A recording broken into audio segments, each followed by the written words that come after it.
Good day everyone. Today I'm just going to show you a short tutorial how to copy your settings from OBS to Streamlabs. As you can see, I've got everything nicely set up. Here I've only got basic stuff. So what you can do, go to editor here at the left hand side, left hand top side. You go to your scene selections here, manage scene selections. Then you can choose import from OBS. Usually this just takes a little while. You can just wait for it to end. And when you open everything up, you will see, for example, mine is circuit breaker.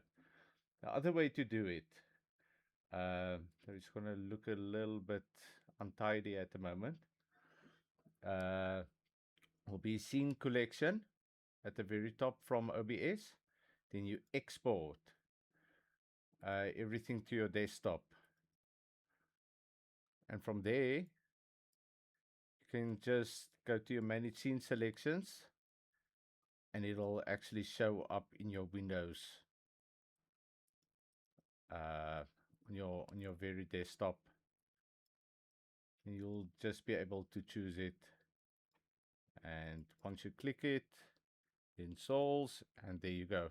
You've got all your layout here. Thank you for watching.